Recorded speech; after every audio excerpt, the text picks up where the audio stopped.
ಜನರ ತೀರ್ಪನ್ನ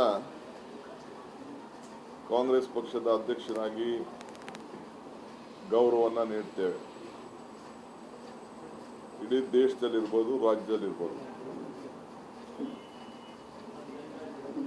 ಅಧಿಕಾರ ರಾಜಕೀಯಕ್ಕಿಂತ ವಿಶ್ವಾಸ ರಾಜಕೀಯ ಮುಖ್ಯ ಎಂಬುದು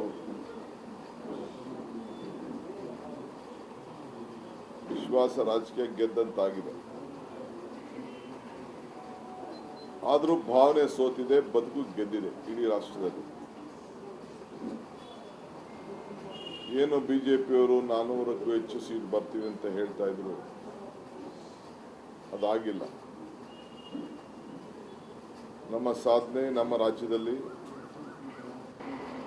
1 ಸೀಟ್ ಇದ್ದಿದ್ದು 9 ಸೀಟ್ ಹೋಗಿದ್ದೇವೆ. ಆದರೂ ನಾವು 14-15 ಸೀಟು ನಿರೀಕ್ಷೆ ಮಾಡಿದ್ದೇವೆ.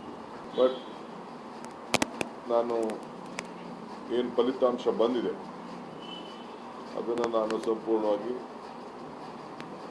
ಭಾಳ ಅರ್ಥ ಮಾಡ್ಕೋಬೇಕಾಗಿದೆ. ಇದರ ಜನ ನಮಗೆ ಇದಕ್ಕೊಂದು ಸಂದೇಶ ಕೂಡ ನೀಡಿದ್ದಾರೆ. ಅದನ್ನು ಅರ್ಥ ಮಾಡ್ಕೊಳ್ತೇನೆ. ಏನದು ಸಂದೇಶ ಅನ್ನೋದನ್ನ ಖಂಡಿತ ನಾನು ಅರ್ಥ ಮಾಡ್ಕೊಳ್ತೇನೆ. ಕರ್ನಾಟಕದಲ್ಲಿ ಪ್ರಜ್ಞಾವಂತ ಮತದಾರರು ಇದ್ದಾರೆ. ನಮ್ಮ ಮತದಾರರ ಪ್ರಜ್ಞಾವಂತಿಕೆಯನ್ನು ನಾನು ಕ್ವಶನ್ ಮಾಡಲಿಕ್ಕೆ ನಾನು ಹೋಗುವುದಿಲ್ಲ. ನಮಗಿನ್ನ ಹೆಚ್ಚಿನ ಸ್ಥಾನ ಬರಬೇಕಾಗಿತ್ತು ಅಂತ ಈಗಾಗಲೇ ನಾನು ಹೇಳಿದ್ದೇನೆ. ಯಾಕೆ ಏನಾಗಿದೆ ಅನ್ನೋದನ್ನು ಖಂಡಿತ ನಾವು ಚಿಂತನೆ ಮಾಡ್ತೀವಿ.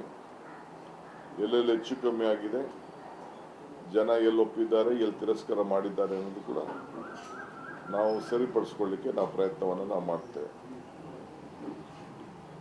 ಗ್ಯಾರಂಟಿಗಳಿಂದ ನಾವು ಇನ್ನೂ ಹೆಚ್ಚಿಗೆ ಸೀಟನ್ನು ನಾವು ನಿರೀಕ್ಷೆಯನ್ನು ನಾವು ಮಾಡಿದ್ದೇವೆ. ನನಗೂ ಭಾಳ ಆತ್ಮವಿಶ್ವಾಸ ಇತ್ತು. ಎಲ್ಲಿ ಹೆಚ್ಚು ಕಮ್ಮಿ ಆಗಿದೆ ಅನ್ನೋದನ್ನು ನಾನು ಈಗಾಗಲೇ ಹೇಳ್ದಂಗೆ ಸೀಟ್ ಬೈ ಸೀಟ್ ನಾವು ಪರಿಶೀಲನೆಯನ್ನು ನಾವು ಮಾಡ್ತೇವೆ.